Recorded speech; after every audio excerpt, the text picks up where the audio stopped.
البدع والأهواء، أهل البدع العقائدية وأهل البدع السياسية.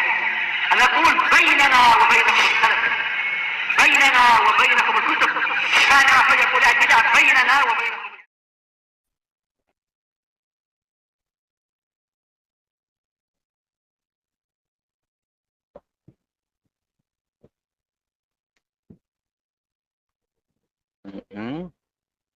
Bismillahirrahmanirrahim. Alhamdulillahirabbil alamin. Asyhadu an la ilaha illallah wahdahu la syarikalah wa asyhadu anna Muhammadan abduhu wa rasuluh. Allahumma shalli ala Muhammadin abdika wa rasulik wa ala alihi wa ashabihi ajmain, amma ba'd. Ini kita masih di jilid pertama ya. Sebentar. Masih tinggal beberapa baru masuk jilid ke berapa? Oh, kita sudah jilid kedua. Oh iya, jilid kedua. Baik, sebentar lagi akan habis jilid kedua, masuk ke jilid ketiga. Baik, semuanya ada 6 jilid ini. Baik, kita masuk ke muka surat 54 dari pembahasan sirah di sini. Qala al-muallifu hafizahullahu taala, ad-darsus salis, pelajaran yang ketiga, Ghazwatul Khandaq. Perang Khandaq. Apa itu Khandaq? Khandaq itu apa? Iya, parit, longkang. Iya, betul. Al-Ahzab. Apa itu Ahzab ya? Bukan. Ahzab apa? Jamak dari hizib. Apa Ahzab? Iya, kelompok-kelompok. Kenapa? Karena orang-orang kafir berkumpul banyak sekali untuk nantinya apa? Mengepung Madinah itu. Perang ini dikatakan di sini Ghazwatul Khandaq sanata khamsin minal hijrah, tahun 5 Hijriah. Ini pada bulan apa? Dzulqa'dah. Jadi pada bulan haji ya, Dzulqa'dah menurut sebagian ulama. Raddallahu fihal kafirin. Di perang itu Allah Ta'ala menolak orang-orang kafir. Kita tengok ini gambar petanya macam mana nih ya. Baik. Yang paling kiri, yang paling kanan ini apa? Harrah, yaitu apa? Hamparan batu yang hitam itu, bebatuan hitam di sekeliling Madinah. Tapi ini yang dari Bani Harisah. Kemudian yang atas apa itu? Iya, Jabal Uhud, Gunung Uhud. Kemudian yang paling kiri, Jibal Hijaz, pegunungan Hijaz, gunung-gunung Hijaz. Kemudian yang agak menengah apa ini? Apa ini ya? Suwairah, yaitu apa? Hamparan batu hitam Suwairah. Kemudian yang lebih dekat lagi adalah Jabal Salak, Gunung Salak. Siapa yang ingat peristiwa Gunung Salak? Apa itu? Tatkala orang-orang muslimin Madinah mengalami kekeringan sehingga ada orang Badui yang datang minta Nabi untuk berdoa di hari Jumat itu. Kemudian Anas mengatakan semula langit itu bersih. Kemudian datanglah awan dari balik Gunung Salak. Inilah Gunung Salak disebutkan di situ. Awan datang dan kemudian mendatangkan hujan. Kemudian disebutkan di sini ada gambar Khandaq, ya gambar longkangnya itu parit, garis hitam panjang. Jadi tidak betul-betul mengelilingi Madinah, tetapi apa? Menghubungkan antara apa ini? Batu hitam, hamparan batu hitam sebelah kanan dan batu hitam sebelah kiri. Jelas ini tetap berkilo-kilometer perjuangan yang sangat berat. Jelas waktu itu belum ada backhoe, belum ada apalagi jentara-jentara yang besar itu. Kemudian tertulis di sini kaum muslimin ada 3.000 mujahid. Ayo disebutkan jumlahnya ada 3.000. Kemudian pasukan kafir di atas itu Al-Ahzab ada 10.000 muqatil. 10.000 pasukan perang. Kemudian mereka datang dari mana berarti ya? Ya datang dari Makkah sana dan sekelilingnya. Lihat itu panah yang di atas itu shimal, yaitu utara. Baik. Kemudian perkotaan Madinah disebutkan di tengah-tengah situ ada Masjid Nabawi. Kemudian apa ini ada tulisan yang tak jelas entah. Oh yaitu apa? yaitu dohirnya adalah perkampungan Bani Quraidah sepertinya ya. Aywa, karena nanti akan ada keterkaitan. Baik. Jadi setelah perang Uhud yang telah kita lewati pada pertemuan yang lampau itu pembahasannya, setahun berikutnya Rasulullah dan para sahabat berangkat menuju ke Badar untuk perang lagi sesuai dengan kesepakatan. Namun ternyata orang kafir tak ada satupun yang berani datang. Jadi secara politik dan secara angka muslimin menang. Ini dikatakan Badar Sughra. Itu adalah tahun keempat. Nah, sekarang di tahun kelima ini, inilah yang akan terjadi peristiwa yang sangat besar. Sebenarnya adalah orang-orang Bani Quraidah dan orang-orang Yahudi yang lain, Yahudi Khaybar juga, mereka berangkat pergi ke utara.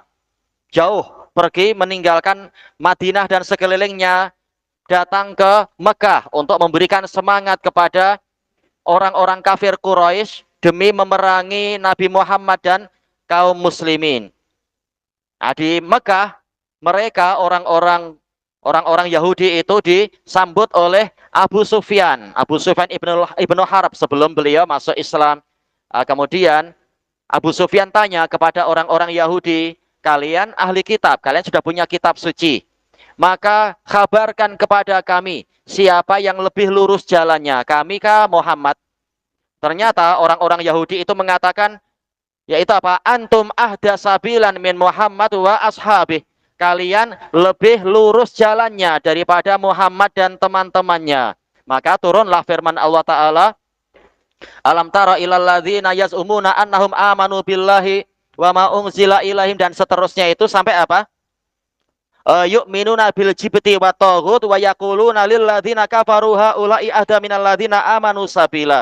Mereka yang sudah diberi kitab suci menyatakan beriman kepada Allah dan kepada wahyu yang diturunkan.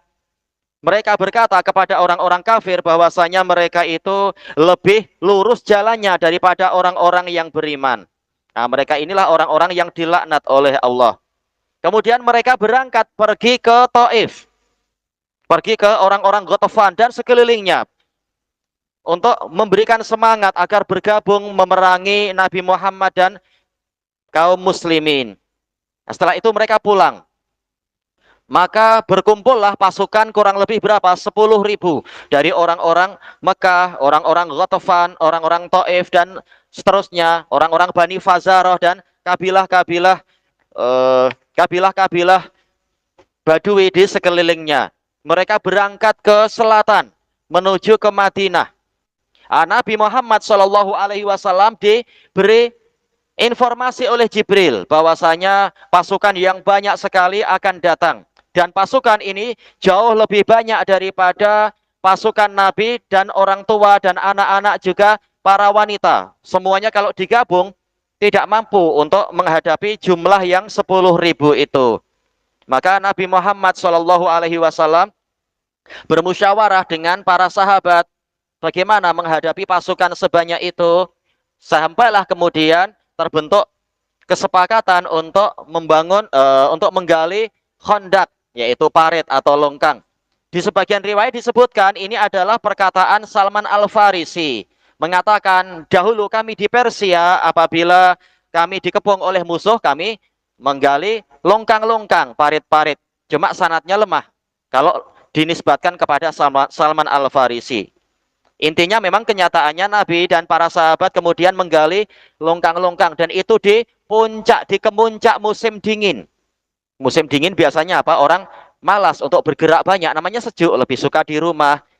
Di dalam rumah kan cenderung apa? Suam, agak hangat.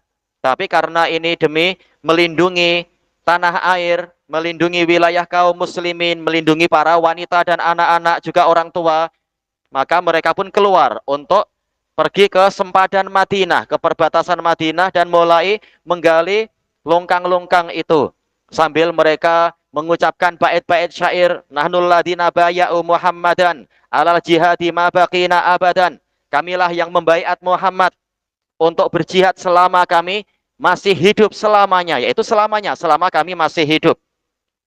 Dan Nabi Muhammad mengatakan, Allahumma la aisha illa aishul akhirah faghfir lil ansari wal muhajirah. Ya Allah, tidak ada kehidupan kecuali kehidupan akhirat. maka berikanlah pengampunan untuk orang-orang Ansor dan Muhajirin. Sampailah kemudian setelah mereka menggali itu, galiannya seberapa? Intinya adalah yang tidak mungkin dilewati oleh kuda, agar kuda tidak mampu melompat. Kalau kuda ingin lewat berarti harus turun. Nah, ketika turun senang ditembak dari atas benteng-benteng, ditembak dengan anak-anak panah dan sebagainya. Nah, kemudian pada suatu ketika Nabi diberitahu ini ada batu besar yang menghalang para sahabat yang kuat-kuat. Mereka ternyata tidak mampu untuk menghancurkan batu itu. Siapa contoh sahabat yang terkenal kuat-kuat? Siapa itu? Zubair, jelas betul, sangat kuat. Siapa lagi ya? Iya, Umar ibn Khattab. Siapa lagi yang terkenal? Uh, Insya Allah para sahabat kuat. Cuma Abu Bakar tidak disebutkan termasuk yang itu. Yang siapa lagi ya? Wallahu alam. Ya yang terkenal tadi ya. Jelas apa? Rukanah belum masuk Islam. Demikian pula siapa lagi misalkan Hamzah sudah wafat. Nah, yang terkenal tadi yang kuat-kuat. Ternyata mereka tidak mampu menghadapi batu itu. Akhirnya mereka melaporkan kepada Nabi SAW. Maka Nabi mengatakan, ana angzil, saya akan turun. Kemudian beliau memegang mi'wal. Mi'wal itu semacam apa ya? Ya, semacam cangkul, betul. Ternyata dengan pukulan cangkul itu, Nabi sambil mengatakan Allahu Akbar. Dipukul sebanyak 3 kali. Dan setiap kali dipukul itu keluar kilatan cahaya. Kemudian Nabi menyebutkan kabar gembira, mereka akan mendapatkan kemenangan dan kekuasaan yang luas. Dan ternyata batunya hancur. Padahal biasanya kalau kita menghancurkan batu, tidak pakai itu kan, cangkul. Cangkul bukan untuk menghancurkan batu. Mungkin pakai apa ya? Pakai hammer kah, atau pakai apalah yang berat-berat, yang jenisnya adalah untuk menghancurkan batu.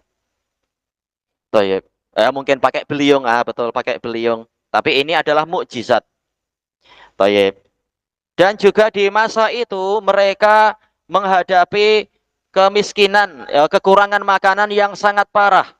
Sampai-sampai para sahabat mereka mengikat perutnya dengan satu batu.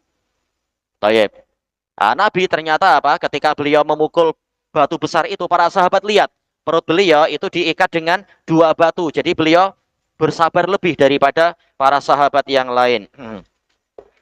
Kalau kita alhamdulillah banyak kemudahan, kurma banyak, beras pun masih banyak, mungkin apa juga ya, jagung-jagung atau ubi kayu pun banyak.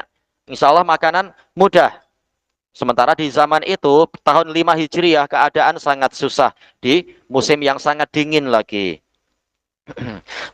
Ketika itu Jabir pulang, minta izin kepada Rasulullah untuk pulang. Ini menunjukkan kalau sedang ada amal jama'i, ada amalan yang berkumpul macam itu, kalau mau pergi itu minta izin kepada apa? Pemimpin yang ada di situ. Minta izin untuk pulang, melihat keluarganya. Nah, maka beliau pun diizinkan. Setelah sampai di rumah, Jabir berkata kepada istrinya, sesungguhnya saya melihat Rasulullah SAW mengalami kelaparan yang amat sangat, yang beliau tak mampu menahannya. Kalian, engkau punya apa di rumah? Maka dikatakan apa? Oh, ini ada apa waktu itu di rumah? Di rumah Jabir ada apa? Ya, yang bukan kurma. Apa itu? Ada adonan tepung sedikit untuk apa? Makan beberapa orang saja. Nah, dimasakkan. Maka kemudian setelah dimasakkan itu, istrinya mengatakan, kasih tahu Rasulullah untuk membawa ke sini beberapa orang dan jangan engkau membuat saya malu. Malu bagaimana? Bawa tamu banyak-banyak tapi tak mampu memuliakan mereka. Ini malu namanya, membuat kita malu. Maka Jabir pun segera kembali ke sempadan situ, memberitahu Rasulullah, wahai Rasulullah, ini di rumah istri saya membuat masakan roti sedikit. Jadi silakan Anda dengan beberapa orang datang. Ternyata Rasulullah membuat pengumuman ke semua orang, wahai orang-orang, Jabir membuat jamuan, maka berangkatlah kalian semua. Maka Jabir langsung lari ke istrinya. Istrinya lihat, pasukan sebanyak itu. Maka istrinya bilang, Bika, ini salahmu. Maka suaminya bilang, saya sudah cakap seperti yang engkau perintahkan, cuma sikit. Ternyata Rasulullah manggil semua. Maka kemudian Rasulullah SAW berpesan untuk adonan yang di atas burmah jangan diturunkan, biar dia masih menggelegak, nanti saya yang mengurusi itu. Maka kemudian Rasulullah langsung masuk ke dalam, setelah diizinkan masuk ke dapur, beliau yang mengurusi adonan itu. Kemudian mengatakan idzanu li asyarah, izinkan 10 orang masuk untuk makan, maka diizinkan 10 orang. Terus sampai semuanya berjaya untuk makan. Semuanya berapa waktu itu di hari itu? Kurang lebih ya? Bukan. Toyib, yang hadir waktu itu adalah sekitar berapa? 1400-an, 1600. Iya. Belum semua, mungkin yang lain masih di tempat yang lain. Nah, itu pun sudah banyak sekali. Kita kalau jemputan paling jemput berapa orang? Toyib. Ini adalah keberkahan. Dan ternyata masih ada sisa banyak. Maka Rasulullah berpesan kepada Jabir, ini makan untuk keluargamu dan juga untuk tetangga, untuk para jiran, karena orang sedang mengalami kelaparan. Ini mukjizat. Ternyata makanan yang untuk beberapa orang boleh untuk 1600 orang. Ini keberkahan. Demikian pula di kesempatan yang lain, siapa itu? Abu Talhah minta izin kepada Nabi untuk pulang, menemui istrinya. Siapa istri Abu Talhah tuh? Siapa istri Abu Talhah? Ya? Bukan. Eh, Istri Abu Talhah adalah ibu dari Anas bin Malik. Berarti terkenalnya siapa? Ibu dari Anas bin Malik. Ummu siapa? Siapa yang ingat? Ya? Sikit lagi ditasghir. Oh, bukan ya? Ummu Sulaim. Ummu Sulaim. Nah, kemudian siapa tadi? Abu Talha mengatakan di rumah ada makanan tidak? Ini saya lihat Rasulullah kelaparan dan beliau suaranya sangat sangat pelan, menunjukkan apa? Beliau sangat kelaparan sudah. Maka istrinya bilang ada sedikit. Kemudian juga apa? Yaitu ada anak kambing. Nah, bolehlah kita masakkan. Kemudian setelah ada beberapa apa namanya itu ya? Akros. Akros tuh beberapa potongan roti, tapi roti yang bulat-bulat itu. Nah, dibawa, dimasukkan oleh Abu Talhah ke bajunya Anas bin Malik. Nah, kemudian Anas yang disuruh untuk datang kepada Rasulullah SAW membisikkan, jangan keras-keras, kasihan yang lain. Nah, maka Anas mengatakan, wahai Rasulullah, ini ada hadiah dari umi saya, dan juga Anda boleh datang dengan beberapa sahabat untuk makan. Ternyata Rasulullah membuat pengumuman juga sama seperti itu. Maka rombongan banyak sekali datang. Kemudian Abu Talhah masuk lebih dahulu, mengatakan, wahai Ummu Sulaim, itu Rasulullah membawa pasukan banyak sekali. Maka Ummu Sulaim mengatakan, Allah wa Rasuluhu a'lam. Allah dan Rasulnya lebih tahu apa yang harus dilakukan. Nah, ini jawaban yang bagus. Sehingga beberapa pensyarah mengatakan bahwasanya Ummu Sulaim memang lebih fakih daripada istri Jabir. Jelas semuanya baik. Cuma keadaan lain-lain tak masalah. Nah, setelah itu keadaannya sama, mukjizat juga, dan para jiran juga mendapatkan bagian. Dan ini masuk dalam keumuman sabda Nabi Shallallahu Alaihi Wasallam apa? Mana kosot sodakotun min mal, sedekah tidak mengurangi harta. Ternyata malah menjadi semakin bertambah. Tayyib. Tatkala pasukan itu betul-betul datang, tiba di pelataran Madinah, maka mereka merasa heran. Tahu-tahu ada sesuatu yang tidak dikenal oleh orang-orang di semenanjung Arab. Adanya apa? Longkang-longkang, pertahanan berupa parit-parit. Kalau orang-orang Persia dan Romawi biasa, makruf. Di hadapan benteng mereka pasti ada sungai yang besar. Agar orang tidak mudah untuk melewatinya. Dan banyak cerita indah tentang masalah ini. Tapi ini kita masih di peristiwa Perang Khandaq. Maka mereka dengan kudanya, mereka berpusing-pusing, cari-cari mana tempat yang landai untuk kuda-kuda itu melompat. Dan ternyata, dan setiap kali mereka hendak melompat, maka langsung ditembaki dengan anak-anak panah. Toyib. Maka peperangannya itu jarak jauh. Musuh juga menembakkan anak panah, dan musuh juga hebat-hebat, namanya sama-sama orang Arab. Bahkan apa? Anak panahnya itu sampai melewati benteng dan mengenai apa namanya yaitu ya, pergelangan tangan dari Sa'ad bin Mu'ad, pemimpin dari Aus. Sa'ad bin Mu'ad pemimpin Aus kalau tak salah ya. Radhiyallahu anhu. Nah, kalau anak silap dibagi tahu. Intinya adalah salah satu dari pemimpin Ansor beliau. Padahal beliau sudah memakai baju besi, tapi badannya besar. Sehingga apa? Baju besinya tidak mampu menutupi semua. Ternyata pergelangan tangannya masih nampak. Ternyata di bagian itu yang kena. Ini takdir Allah, orang sudah berusaha.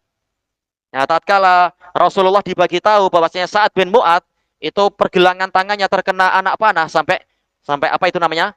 Pembuluh arterinya itu putus, maka Rasulullah pun membuat kemah untuk saat di dalam Masjid Nabawi ya, dijenguk tiap hari, dikai karena terpaksa biar apa? Biar darahnya itu berhenti.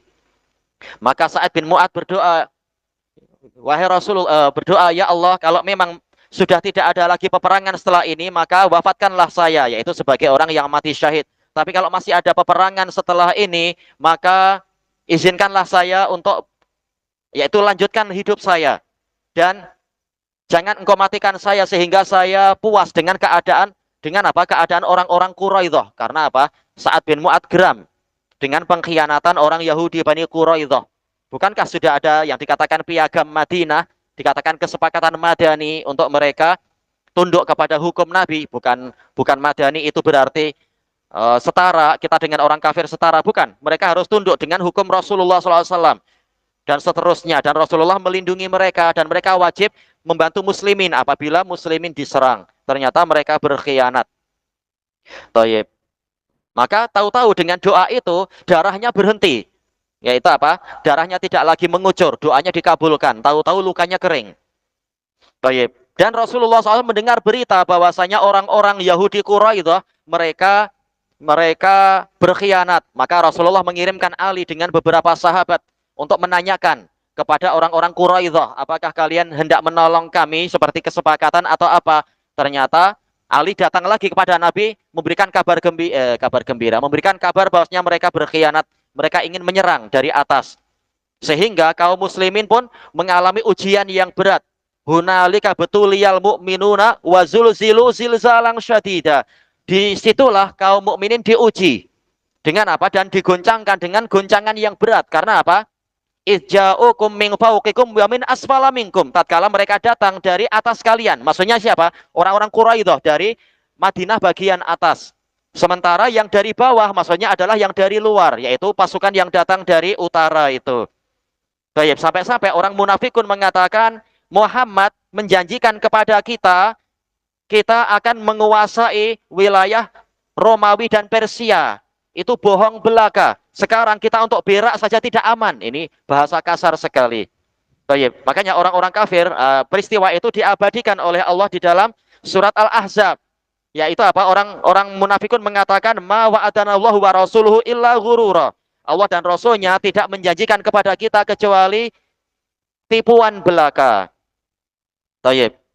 Nah, sebagian orang yang lemah iman mereka jadi goyang. Bahkan sebagian minta izin kepada Rasulullah agar diizinkan pulang jaga di rumah, mengatakan inna buyutana aurah. Sesungguhnya rumah kami itu terbuka, tidak ada penjaga karena semua orang yang kuat-kuat sudah di sempadan. Mereka khawatir akan diserang orang Quraidah. Tapi Allah Ta'ala mengatakan mereka dusta, mereka hanya ingin lari dari peperangan.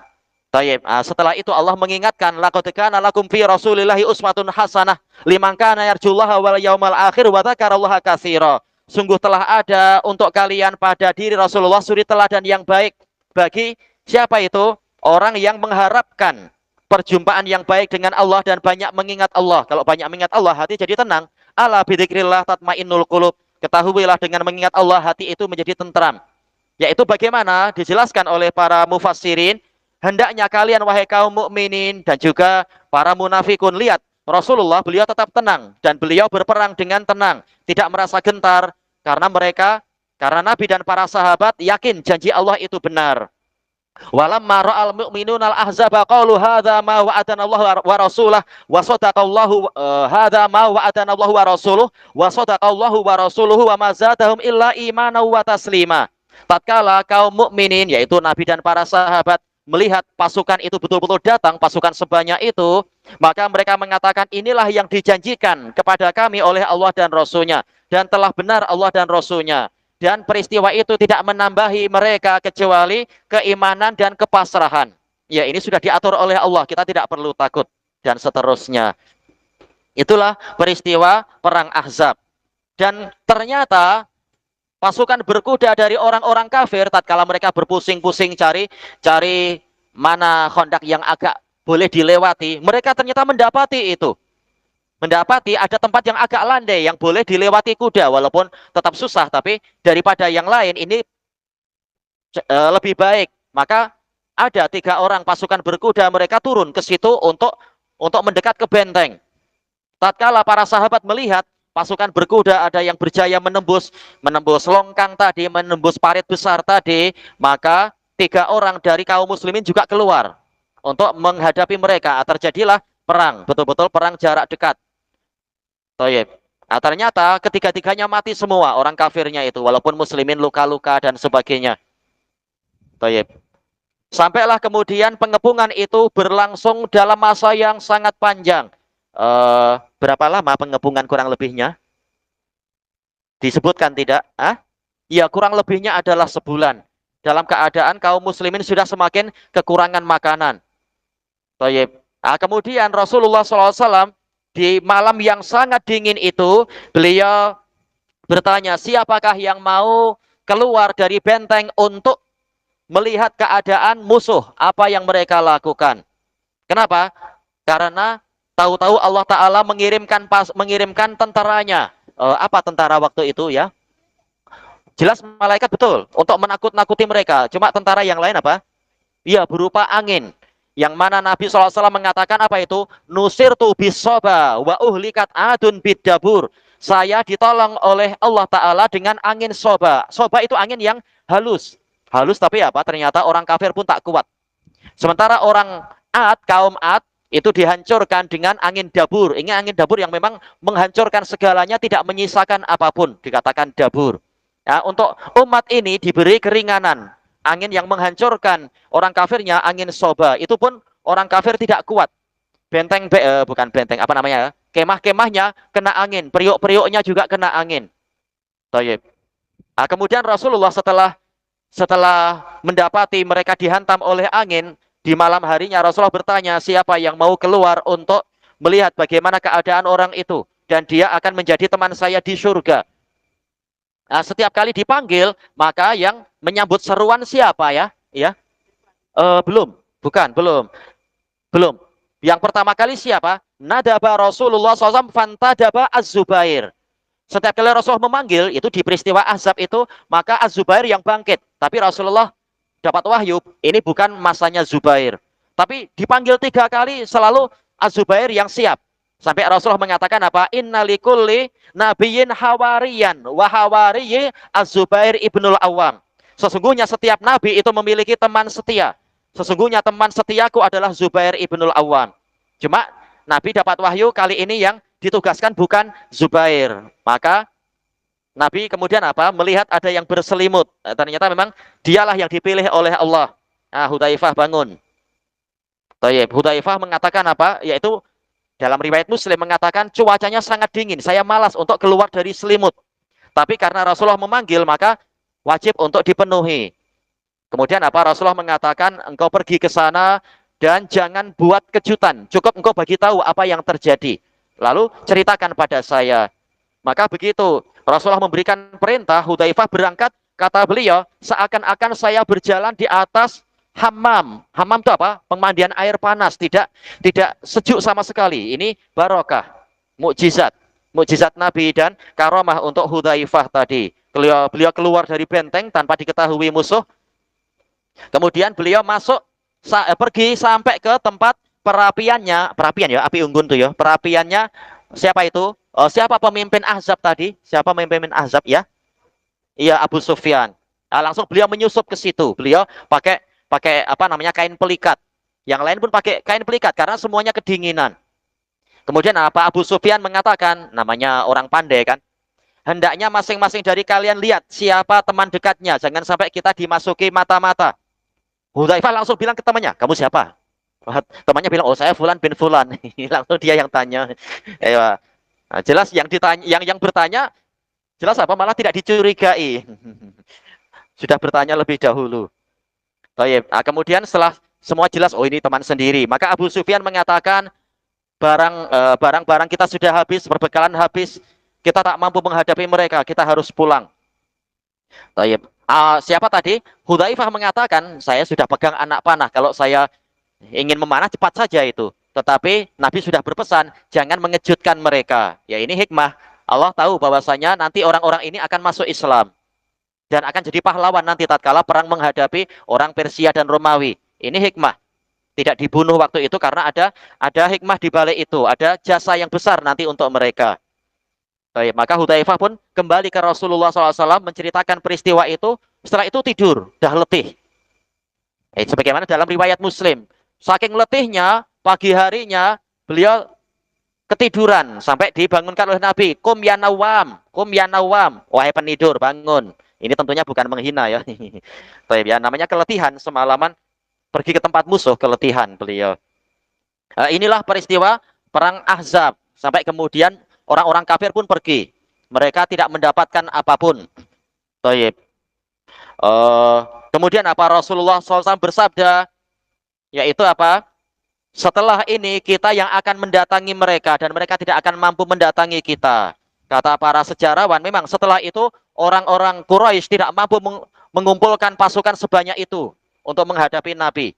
Tak mungkin mereka setelah itu mengumpulkan orang sampai 10.000 menghadapi kerajaan Madinah. Mereka tak mampu, pemerintahan Madinah.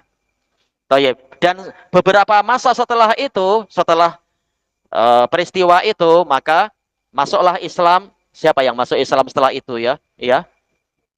Khalid bin Walid dengan siapa? Bukan Abu Sufyan nanti. Bukan. Khalid bin Walid ditemani oleh siapa? Oleh siapa pemimpin pasukan Zatus Salasil, pasukan rantai itu?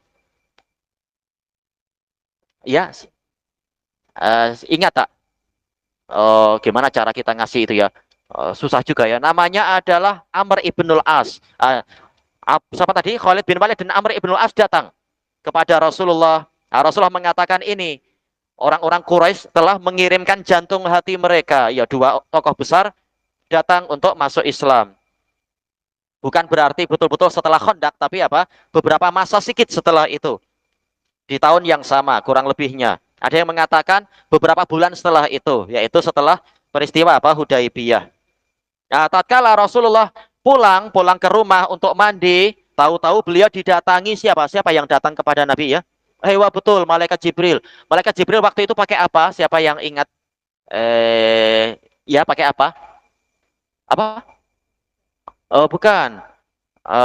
Pakai apa?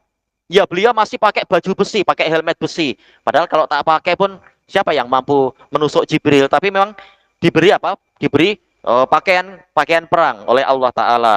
Maka Jibril mengatakan, wahai Muhammad, apakah kalian telah meletakkan senjata? Kami, pasukan malaikat, belum meletakkan senjata. Wow. Malaikat memang ikut membantu juga.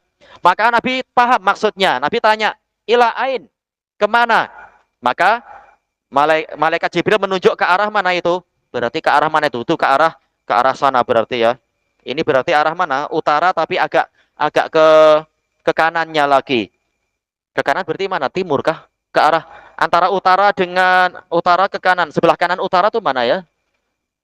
Apakah timur? Berarti pertengahannya. Berarti apa? Timur laut kah istilahnya ya? Ana lupa istilah itu. Iya timur laut kok. Intinya. Atau ana yang silap. Utara atas berarti ke bawah adalah selatan. Sebelah kanan selatan berarti apa istilahnya? Apa istilahnya? Tenggara. Baik, anak sudah lupa istilah-istilah. Al-Muhim ke arah tenggara tuh, nampak di perkampungan Bani Quraidah. Maka Nabi langsung berbicara di hadapan para sahabat. Mangkana yu'minu billahi wal yaumil akhir fala yusalliyanal asra illa fi Bani Quraidah. Barang siapa beriman pada Allah dan hari akhir, maka jangan sekali-kali dia sholat asar kecuali di perkampungan Bani Quraidah. Langsung para sahabat pun berangkat lagi ke sana. Inilah keadaan di zaman Nabi. Siap berpindah dari satu perang ke perang yang lain, dari satu jihad ke jihad yang lain. Tapi tidak seperti jihad Khawarij. Tapi apa? Dipimpin oleh waliul amr, bukan jihad sendiri-sendiri. Pemerintah yang memimpin agar tidak menimbulkan kekacauan. Tayyib. Setelah ini peristiwa apakah? Ini murojaah ya. Tayyib, kelanjutannya di masa hadapan insyaallah wallahu a'lam. Tayyib. Subhanakallahumma wa bihamdika la ilaha illa anta astaghfiruka wa atubu ilaik. Walhamdulillahi rabbil alamin. Jazakumullah khairan. Wa iyyakum. Iyyakum.